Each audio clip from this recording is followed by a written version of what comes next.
ശ്രീ കാളിദാസ ഭട്ടതിരിപ്പാട്, ഇപ്പം നമ്മുടെ advocate PM Suresh Babu പറഞ്ഞ പോലെ ഭക്തി മനസ്സിലുണ്ടായാൽ മതി, അതെന്തിനാ പ്രവൃത്തിയിൽ കാണിക്കുന്നത്, അത് മതിയോ? മാത്രമല്ല അവിടെ വാസവൻ ഭക്തിയോടെയാണ് നിലയുറപ്പിച്ചതെന്നാണ് പറയുന്നത്. പക്ഷേ എനിക്ക് കാഴ്ചയ്ക്ക് കുഴപ്പമൊന്നുമില്ല, 50 വയസ്സ് കഴിഞ്ഞു, ദൈവം സഹായിച്ച് അയ്യപ്പ സഹായിച്ച് കാഴ്ചയ്ക്ക് ഒരു കുഴപ്പമില്ല. ഇനി ഞാൻ കണ്ടത് പോലെ അല്ല വക്കീൽ കണ്ടതെന്നാണ് പറയുന്നത്. ഇനി താങ്കൾക്ക് എന്താണ് തോന്നുന്നത്? ആ ദൃശ്യങ്ങൾ കണ്ടിട്ട് താങ്കൾക്ക് എന്താ തോന്നുന്നത്? വളരെ രസകരമായ ഒരു ചർച്ചയാണ്. 2-3 കാര്യങ്ങളാണ്. ഒന്ന്, ഈശ്വരനെ തിരിച്ചറിയുന്നില്ല എന്നൊരു സങ്കടം. രണ്ടാമത്, ഇന്ന് എന്ന ഭഗവാൻ ധ്യാനത്തിൽ നിന്ന് ഉണരുന്ന ദിവസം. ഇന്ന് ഉത്തരായണം തുടങ്ങുന്നു, മകരസംക്രമം. ശബരിമലയിൽ നിന്നാണ് ഈ മകരസംക്രമം ഇന്ന് കേരളത്തിൽ തുടങ്ങുന്നത് എന്നുള്ളതാണ് നമ്മൾ മനസ്സിലാക്കേണ്ട ഒരു സത്യം. അങ്ങനെ തന്റെ പിതാവിന് കൊടുത്ത വാഗ്ദാനം, ഒരു 3-4 ദിവസം ഭഗവാൻ സർവ ആഭരണഭൂഷിതനായിട്ട് ഒരു യോദ്ധാവിന്റെ സ്വഭാവത്തിൽ ഉണർന്നെഴുന്നേൽക്കുന്ന ഒരു ദിവസമാണ് ഇന്നത്തെ ദിവസം. സ്വാഭാവികമായിട്ടും എനിക്ക് തോന്നുന്നത് ഈ ഹിന്ദുക്കൾക്ക് മാത്രമേ ഉള്ളൂ ഈ ആശയക്കുഴപ്പമെന്ന് എനിക്ക് തോന്നുന്നത്. കാരണം ഈ പല ക്രൈസ്തവരും മുസൽമാനും ഒക്കെ നമ്മുടെ സഹോദരന്മാരാണ്. അവർക്ക് അവരുടെ ആചാരങ്ങൾ പാലിക്കുന്നതിനൊന്നും ഒരു കുഴപ്പവുമില്ല. ഹിന്ദുക്കളുടെ ആൾക്കാർക്കാണ് ഹിന്ദുക്കളായിട്ടുള്ള ഓരോ പാർട്ടിയിൽ വിശ്വസിക്കുന്ന ആൾക്കാർക്കാണ് ഈ ആശയക്കുഴപ്പമെന്ന് എനിക്ക് തോന്നുകയാണ്. അവർക്കാണ് ഈ ഭഗവാനെ തൊഴുതാണ്ട് വലിയ കുഴപ്പമാകും എന്നൊരു തോന്നല്. ഞാൻ ഇന്നത്തെ അദ്ദേഹത്തിന്റെ ബോഡി ലാംഗ്വേജ് കണ്ടപ്പോൾ വാസ്തവത്തിൽ അദ്ദേഹം കാര്യങ്ങൾ പഠിച്ച് പറയുന്ന ആളായിട്ട് എനിക്ക് തോന്നിയിട്ടുണ്ട് പല മീറ്റിങ്ങുകളും കേൾക്കുമ്പോൾ. പക്ഷെ അദ്ദേഹത്തിന് എന്താ സംഭവിച്ചത് എന്ന് എനിക്ക് മനസ്സിലാകുന്നത്, രാഷ്ട്രീയത്തിലുള്ള ഒരു വലിയ ഒരു ദുരിതാവസ്ഥയാണ് ഇന്ന് നമുക്ക് അതിൽ കൂട്ടി വായിക്കാൻ കഴിയുന്നത്. ഇത് ഹിന്ദുക്കൾ കാണേണ്ടത് തന്നെയാണ്, വേറൊന്നും കൊണ്ടല്ല. ഹിന്ദുമത വിശ്വാസികൾ, അത് രാഷ്ട്രീയമല്ല ഞാൻ പറയുന്നത്. ക്ഷേത്ര ആരാധനയുടെ രഹസ്യങ്ങളെ മനസ്സിലാക്കാതെ നമുക്ക് അടുത്ത ദിവസം ഇപ്പൊ മന്ത്രിയുടെ വിഷയം വരുന്നതിന് മുമ്പേ പറയുകയാണെങ്കിൽ ചില രാഷ്ട്രീയക്കാർ ശബരിമല വന്ന് തൊഴുന്നത് നമ്മൾ കണ്ടു. അവരൊക്കെ ഇരുമുടിക്കെട്ടുമായി 41 ദിവസത്തെ വ്രതത്തോടു കൂടിയാണോ വരുന്നതെന്ന് അവരുടെ മുഖത്ത് നോക്കിയാൽ നമുക്ക് മനസ്സിലാവും. അവര് 41 ദിവസം കൊണ്ട് വളരേണ്ട താടി അതൊന്നും കാണുന്നുമില്ല. മാത്രമല്ല നല്ല ക്ലീൻ ഷേവായിട്ടൊക്കെ ചില ആൾക്കാർ വന്ന് ഈ ഇരുമുടിക്കെട്ടുമായിട്ട് കറുത്ത വസ്ത്രം ധരിച്ച് 18-ാം പടിക്ക് പോകുന്നൊക്കെ നമ്മൾ കണ്ടതാണ്. അപ്പൊ ഈ വിശ്വാസികളുടെ വിശ്വാസം സംരക്ഷിക്കണം എന്നുള്ള ഒരു ധാർമ്മിക ഉത്തരവാദിത്വം പറഞ്ഞാൽ മാത്രം പോരാ, അത് പ്രവൃത്തിയിൽ കൊണ്ടുവരണം.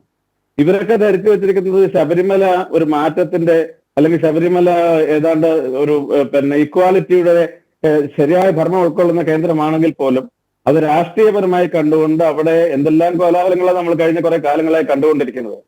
പക്ഷെ ഇതൊക്കെ നമ്മൾ ചിന്തിക്കണം.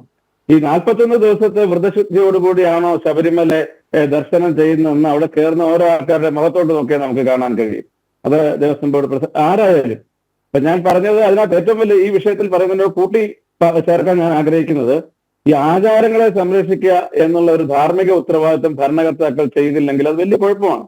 കാരണം ഭഗവാൻ ഏതായാലും 3-4 ദിവസം ഒരു യോദ്ധാവിന്റെ സ്വഭാവത്തിലാണ് ഉണർന്നെഴുന്നേക്കുന്നത് എന്നുള്ളത് മറക്കരുത്. പിന്നെ ഞങ്ങളെക്കുറിച്ചുള്ള പുരോഹിതന്മാർക്ക് നല്ല നിശ്ചയമുണ്ട്.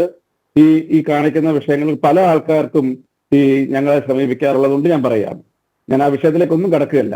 നമുക്കറിയാം, സനാതന ധർമ്മത്തിന്റെ വലിയ കുഴപ്പമാണെന്ന് പറഞ്ഞ നമ്മുടെ തമിഴ്നാട് മുഖ്യമന്ത്രിയുടെ മകന് രാജരാജേശ്വര ക്ഷേത്രത്തിൽ വന്ന് വഴിപാട് കഴിച്ച കഥകളൊക്കെ അവിടുത്തെ താന്ത്രിക പുരോഹിതന്മാർ ഞങ്ങളോട് പറഞ്ഞിട്ടുണ്ട്. അപ്പൊ ഞാൻ പറഞ്ഞത് ഇക്കൂട്ടർക്ക് പറ്റുന്ന വലിയൊരു അപജയം. ഇപ്പൊ ഞാൻ പറഞ്ഞു, കേരളത്തിലെ ഹൈന്ദവ സമൂഹത്തിലെ ആൾക്കാരോട് നമുക്കൊക്കെ പറയാൻ തോന്നുന്നത്, ആചാരാനുഷ്ഠാനങ്ങളെ കൃത്യമായി പാലിച്ചുകൊണ്ട് ഇതെന്താണ്, ഈ രാഷ്ട്രീയ പരിഷ്കാരം വരുത്താനുള്ള വേദിയാണോ ശബരിമല? ശബരിമലയെ സംബന്ധിച്ചിടത്തോളം ഏകതയുടെ, അവിടെ യാതൊരു തരം ഇക്വാലിറ്റിക്ക് യാതൊരു വിഘാതവുമില്ല. അവിടെ 41 അവിടുത്തെ ഒരു നിയമം പ്രൊവൈഡഡ് 41 ദിവസത്തെ വ്രതശുദ്ധിയോടുകൂടി വേണം ശബരിമല വന്ന് ദർശനം ചെയ്യാൻ എന്നാണ് പറയുന്നത്. അപ്പൊ അതുകൊണ്ട് ഒരു ട്രീറ്റ്മെന്റ് പോലെ ഇതിനെ കാണണം. ശബരിമല തൊഴുന്ന ഭക്തജനങ്ങളോട് എനിക്ക് പറയാൻ തോന്നുന്നത്, മാനസികമായ ഒരു പരിവർത്തനത്തിന്റെ ചില ട്രീറ്റ്മെന്റിന്റെ ഭാഗമായിട്ട് തന്റെ ദുസ്വഭാവങ്ങളെ പോലും ഇല്ലാതാക്കാൻ കഴിയുന്ന വളരെ വിശാലമായ സങ്കല്പം ഈ ദർശനത്തിന്റെ സൈക്കോളജിക്കലായിട്ട് പറയാൻ കഴിയും. അപ്പൊ ഞാൻ പറയാൻ വന്നത് മറ്റൊന്നുമില്ല, ശ്രീ വാസവൻ അദ്ദേഹത്തിന് പറ്റുന്ന ഒരു വലിയ കുഴപ്പം, അവർക്കൊക്കെ അദ്ദേഹത്തെ കുറിച്ച് നമുക്ക് വ്യക്തിപരമായിട്ട് ഇവരെ ഒന്നും ആക്ഷേപിക്കാനല്ല ഞാൻ പറയുന്നത്. പക്ഷെ ഒരു വലിയ കുഴപ്പം എന്താണെന്ന് ചോദിച്ചാൽ, ഹിന്ദുവിന്റെ ക്ഷേത്ര ആരാധനയിൽ മാത്രമേ ഉള്ളൂ ഇത്തരം വിവേചനങ്ങൾ കാണിക്കുന്നത്. ഇപ്പൊ നമ്മുടെ സുരേഷ് ബാബു, അദ്ദേഹം വളരെ ബുദ്ധിമുട്ടുണ്ട്, എനിക്കറിയാം. അദ്ദേഹത്തിന് എനിക്ക് വളരെ സ്നേഹം തോന്നിയിട്ടുള്ള ആളാണ്. അദ്ദേഹം പറയുന്നത് കേട്ടാൽ തന്നെ അദ്ദേഹത്തിന്റെ ആശയക്കുഴപ്പം കൊണ്ട് നമുക്ക് മനസ്സിലാക്കാൻ കഴിയും. അദ്ദേഹം ഈ പറഞ്ഞ മന്ത്രി ആര് എന്തിനേക്കോ ഒന്ന് മറയിടാൻ വേണ്ടി കാണിച്ചോല്ലോ. അദ്ദേഹം അവിടെ ഞാൻ വൈകുന്നേരത്തെ ഇത് കണ്ടപ്പോ എനിക്ക് തോന്നി, കർപ്പൂരം ഒഴിഞ്ഞാൽ പുറത്തേക്ക് കൊണ്ടുവരുന്നതിന് അവിടെ നിന്ന് രക്ഷപ്പെട്ട പോലെയാണ് എനിക്ക് തോന്നിയത്. അപ്പൊ ഞാൻ പറയാൻ വന്നത്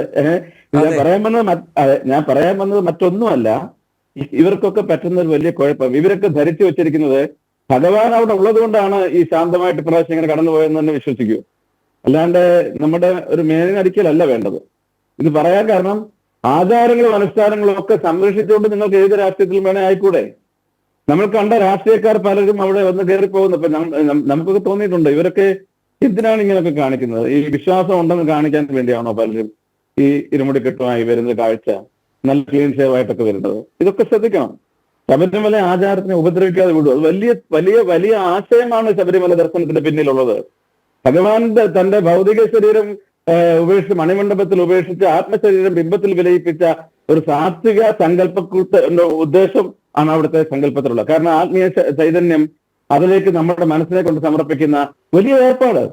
എന്തിനാണ് ഇങ്ങനെയൊക്കെ കാണിക്കുന്നത്? വാസ്തവം പറഞ്ഞാൽ എന്താണ് അവിടെ? ഇപ്പൊ ഞാൻ കണ്ടില്ല, ദേവസ്വം തമിഴ്നാട് മന്ത്രി തൊഴുന്നു എന്ന് കണ്ടപ്പോ ഞാൻ പറഞ്ഞു, അവർക്ക് ഉള്ളിൽ ഭക്തി ഉണ്ടെങ്കിൽ അത് ചെയ്യുന്നതിന് എന്താ കുഴപ്പം?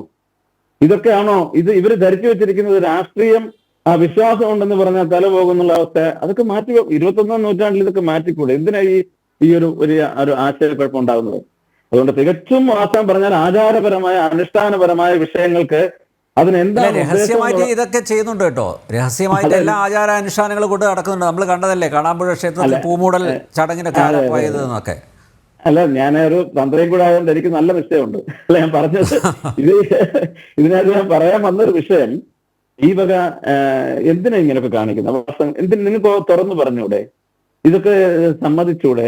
അടിസ്ഥാനപരമായ നിങ്ങൾ ആ ശബരിമല, ഇപ്പൊ ഞാൻ പറഞ്ഞില്ലേ, പന്തളത്ത് രാജാവ് എന്ന് പറയുന്ന വലിയ സങ്കല്പമാണ് ശബരിമല പ്രധാന സങ്കല്പം.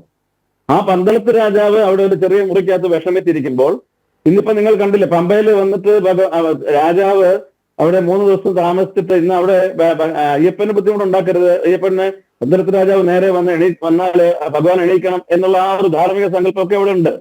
ഇപ്പൊ 3 ദിവസം കഴിഞ്ഞ് ഇവര് പിന്നെ വരുന്ന നാളത്തെ ഇന്നിപ്പോ തുടങ്ങുന്നതാണ് മണിമണ്ഡപത്തിൽ നിന്നുള്ള എഴുന്നള്ളിപ്പൊക്കെ ഉണ്ട്. അല്ലപ്പോ ഞാൻ പറഞ്ഞ ഈ രാജാവ് അവിടെ ഒരു വലിയ ഒരു ചെറിയ മുറിക്കകത്ത് വിഷമിച്ച് ഉഷ്ണിച്ചിരിക്കുന്നു. പക്ഷെ അവിടുത്തെ പല ഉദ്യോഗസ്ഥന്മാരും എയർ കണ്ടീഷൻ റൂമിലായിരിക്കുന്നു. അപ്പൊ ഞാൻ പറഞ്ഞത്, ഈ ശബരിമല ആചാരങ്ങളെ സംരക്ഷിക്കാനാണെങ്കിൽ അത് ശ്രദ്ധിക്കേണ്ടതായിട്ടുണ്ട്. ഭഗവാൻ തന്നെ പറഞ്ഞത് എന്താണ്? ഈ പുരാതന വഴിയിൽ കൂടി വന്ന് പർണശാല കെട്ടി അവിടെ ഇരുന്ന് തപസ് ചെയ്ത് അങ്ങനെ ചെയ്യാനാണ് പറയുന്നത്. അപ്പൊ ശബരിമല ആചാരങ്ങളെ കുറിച്ച് ശരിക്കും പഠിക്കാതാണ് പലരും പല ആൾക്കാരുടെ ചിന്ത ഉണ്ടാകുമെന്നാണ് എനിക്ക് തോന്നുന്നത്. അതുകൊണ്ട് ഇന്ന് അദ്ദേഹത്തെ ഞാൻ വ്യക്തിപരമായി വിമർശിക്കുകയല്ല, പക്ഷെ അദ്ദേഹം കാണിച്ചത് രാഷ്ട്രീയപരമായ ഒരു ഭയമാണെന്നാണ് എനിക്ക് തോന്നിയത്.